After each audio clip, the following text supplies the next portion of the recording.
अस्सलाम वालेकुम viewers, crypto with इशार में आप सबको बहुत बहुत खुशामदीद। मैं हूं आपकी होस्ट इशार फातिमा और आपके सामने एक नई वीडियो के साथ हाजिर हूं। कैसे हैं आप सब लोग? उम्मीद करती हूं कि सब कुछ अच्छा चल रहा होगा। सो व्यूअर्स, ऐसा है कि आज की वीडियो बहुत ज़्यादा इंपॉर्टेंट है। वीडियो में बहुत कुछ है मतलब वाकई बहुत कुछ है। कोई भी पार्टिसिपेट करने वाला नहीं है। वीडियो को लास्ट तक जरूर देखिएगा। बीटीसी के अलावा भी कुछ कॉइन्स की इंपॉर्टेंट अपडेट्स हैं जिन्हें हम डिस्कस करेंगे। तो आपने क्या करना है, वीडियो को लाइक एंड चैनल को सब्सक्राइब जरूर कर लीजिएगा। साथ ही साथ व्यूअर्स, आपकी फीडबैक का बहुत इंतजार रहता है, तो कमेंट्स में अपने फीडबैक जरूर दे दिया कीजिए। सो बीटीसी के प्राइस पर चल रहे हैं $27,800 पर। व्यूअर्स, 29 मार्च के बाद से हम देख रहे हैं कि इसके प्राइस 27,000 और 28,000 के जोन में हमें ट्रेड करते हुए नजर आ रहे हैं। ऑफ कोर्स एक इंपॉर्टेंट रेजिस्टेंस का सामना है। साथ ही व्यूअर्स, मैं आपको बता दूं कि अप्रैल मंथ में 12 अप्रैल का डे बहुत ही स्पेसिफिक वैल्यू रखता है, बहुत ही इंपॉर्टेंट अपडेट है। सीपीआई डेटा अनाउंसमेंट के साथ साथ इथेरियम का शंघाई अपग्रेड भी है। तो क्या है कि बहुत ही फोकस्ड रहना होगा उस डे को लेके। लेकिन उससे पहले भी मैं आपको बता दूं कि फ्राइडे को यूएस जॉब रिपोर्ट भी आनी है, तो मार्केट में हमें वॉलेटिलिटी देखने को मिल सकती है। तो सबसे पहले यहाँ बात करेंगे डॉग थीम कॉइन्स की सबसे बड़े प्लेयर डॉज कॉइन के बारे में। तो एलन मस्क डॉज कॉइन को लेकर दोबारा से स्पॉटलाइट में आ गए हैं। इन्होंने अपना ट्विटर का आइकन ही तब्दील करके मीम कॉइन डॉज कॉइन पर रख लिया है। ये देखिए जरा किस तरह से ये पंप हो रहा है और कहाँ तक ये जा सकता है। इसलिए यहाँ पे बार बार इस बात पे जोर दिया जाता है कि मार्केट अपडेट्स पर नजर रखने की बहुत ज़्यादा ज़रूरत है, क्योंकि जब भी कोई बड़ी न्यूज़ आती है मार्केट में तो टेक्निकल एनालिसिस पानी भरने चले जाते हैं, चाहे शॉर्ट टाइम के लिए ही, क्योंकि यहाँ मैं लॉन्ग टर्म की बात नहीं कर रही। तो किस्सा मुख्तसर कुछ यूँ है व्यूअर्स कि इस अमेरिकन बिलियनर पर $258 बिलियन का केस चल रहा है, जिसमें ये एलिगेशंस हैं कि मस्क ने डॉज कॉइन की सपोर्ट में पायरामिड स्कीम चलाई है। तो 2 दिन पहले क्या होता है कि एलन मस्क अमेरिकन जज को ये कहते हैं कि वो ये $258 बिलियन का केस जो कि फाइल किया गया इन्वेस्टर्स की तरफ से, इसे डिस्कार्ड कर दें। खैर, क्या होता है कि आइकन के तब्दील होने के साथ ही व्यूअर्स 1 घंटे में 22% हमें इंक्रीज देखने को मिलता है इसके प्राइस में। यहाँ मस्क की तरफ से ये डिफेंड किया गया है कि ये जो भी फनी पिक्स और ट्वीट्स करने वाले वर्ड्स हैं वो धोखे में नहीं आते। खैर, आइकन की तब्दीली फॉर द टाइम बिंग हो सकती है, बट कई लोगों ने यहाँ पे प्रॉफिट बुक कर लिया होगा और जब सेलिंग प्रेशर पड़ेगा व्यूअर्स तो इसके प्राइस में, जैसे कि हिस्ट्री में हमने देखा है, दम हमें देखने को मिल सकता है। ऑल्दो व्यूअर्स, मीम कॉइन्स को लेके मैं बहुत ज़्यादा प्रमोट नहीं करती हूँ क्योंकि फंडामेंटली स्ट्रॉन्ग नहीं होते हैं, बट एक बहुत बड़ी अपडेट है बेबी डॉज कॉइन को लेके। I have to discuss with you. Major centralised crypto exchange के ट्विटर अकाउंट के मुताबिक बेबी डॉज कॉइन लिस्ट हो रहा है 4 अप्रैल को बायबिट के ऊपर। तो यहाँ पर बेबी डॉज कॉइन की लिस्टिंग होने को सेलिब्रेट करने के लिए क्रिप्टो एक्सचेंज जो है 32 trillion token as a giveaway करने का अनाउंस कर रही है। अनाउंसमेंट के मुताबिक प्राइस पूल को 2 इवेंट्स में डिवाइड किया जाएगा।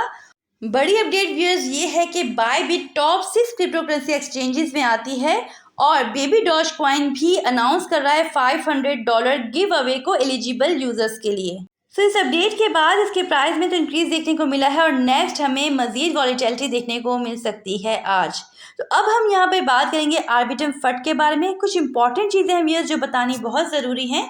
तो क्या होता है कि मार्च में जब ये अनाउंस करते हैं अपने प्लान्स का कि वो स्विच करेंगे डिसेंट्रलाइज गवर्नेंस की तरफ, तो ये जो फाउंडेशन है उन्होंने कुछ डिसीजन लिए थे कि जो भी टोटल सप्लाई है उसका 7.5% का पार्ट वो अपने लिए एलोकेट करेंगे। तो ये जो डिसीजन है उन्हें रेटिफाई करने के लिए आर्बिट्रम फाउंडेशन लॉन्च करती है आर्बिट्रम इम्प्रूवमेंट प्रपोजल AIP-1। अब मसला कब पैदा हुआ व्यूअर्स कि जब फाउंडेशन ने टोकन सेल करने से पहले वोटिंग रिजल्ट का वेट नहीं किया। 70% अपोजिशन में वोट आते हैं कमेटी की तरफ से। तो क्या होता है कि बहुत ही ज़्यादा कंट्रोवर्शियल हो गया ये सारा मामला। अब स्टार्टिंग जर्नी है इस टोकन की और इस तरह का इशू सामने आना अपने आप में ही एक इशू है, क्योंकि व्यूअर्स इस न्यूज़ के सामने आते ही सेलिंग प्रेशर बढ़ा और प्राइस गिर गई टोकन के, यानी कि अलार्मिंग सिचुएशन पैदा हो गई। इसके बाद फाउंडेशन से रिस्पांस आता है कि ये जो भी टोकन यूज़ होने हैं ये DAO के इंटरेस्ट में यूज़ होने हैं, including converting some ARB to stable coins. साथ ही ये भी मेंशन किया मैककॉरी ने कि इस तरह के जो फैसले हैं पहले ही लेने पड़ते हैं और ये कि AIP-1 वोटिंग के लिए स्पेसिफिक नहीं है बल्कि इन्फॉर्म करने के लिए है कम्युनिटी को जो भी डिसीजंस ऑलरेडी लिए जा चुके हैं। अब यहाँ ये बताना इसलिए ज़रूरी है कि अगर तो ARB टोकन होल्डर हैं आप या इसमें इंटरेस्टेड हैं तो आपको सब कुछ मालूम होना चाहिए। ARB टोकन को बाय करने के लिए रेंज को लेकर वीडियो का लिंक डिस्क्रिप्शन बॉक्स में मौजूद है, ज़रूर देखिएगा, काफ़ी हेल्प करेगा आपको। खैर लेट संडे को रिप्लाई आता है फाउंडेशन की तरफ से कि वो इस कंट्रोवर्शियल गवर्नेंस पैकेज को सेपरेट वोट्स की सीरीज में ब्रेकअप करेंगे। एक दिन के प्रेशर के बाद मिलाकर हमें फाउंडेशन पीछे हटती हुई दिखाई दे रही है अपने डिसीजन से। साथ ही व्यूअर्स उन्होंने प्रॉमिस किया है कि वो कॉन्टेक्स्ट प्रोवाइड करेंगे कि फंड्स कैसे यूज किए जाएंगे और फाउंडेशन बजट पर ट्रांसपेरेंसी रिपोर्ट भी देगी। तो खैर ये सब चला आर्बिट्रम को लेकर और ये जितना जल्दी सॉर्ट आउट हो जाए उतना ही अच्छा है आर्बिट्रम होल्डर्स के लिए। कार्डेनो एडा को लेकर वीएस मैं ज़रूर बात करना चाहूँगी। तो यहाँ पर एक अपडेट है कि कार्डेनो यूनिक स्टेकिंग वॉलेट की नंबरिंग में इथेरियम को हराता हुआ नजर आ रहा है। कार्डेनो के फाउंडर हॉस्किंसन की एक ट्वीट के मुताबिक कार्डेनो नेटवर्क पर यूनिक स्टेकिंग वॉलेट की जो क्वांटिटी है वो इथेरियम को पीछे छोड़ चुकी है। पर यहाँ वीएस मैं आपको बता दूँ कि इथेरियम अब भी इन्वेस्टमेंट के लिहाज से सबसे बड़े प्रूफ ऑफ स्टेक ब्लॉकचेन के तौर पर आगे है। एक बात व्यूअर्स मैं आपको बता दूं कि कार्डेनो ने खुद को साबित तो किया है माजी में, साथ ही साथ टीम भी इसकी काफ़ी एक्टिव नज़र आ रही है।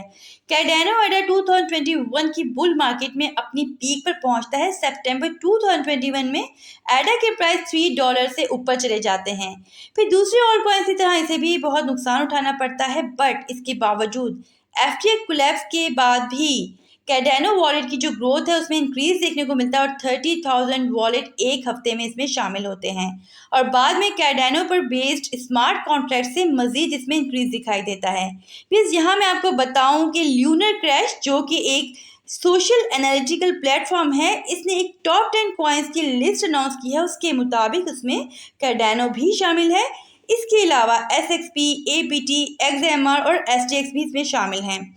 ऐसा है कि करंट मंथ में जो भी लॉसेस हुआ कार्डेनो को लेके, उसके बावजूद इसके प्राइस के लिए काफ़ी होपफुल प्रेडिक्शंस हैं। और एक और बात व्यूअर्स, इथेरियम और कार्डेनो के दरमियान जो भी कॉन्फ्लिक्ट है वो अपग्रेड वॉर की तरह सामने आ सकता है।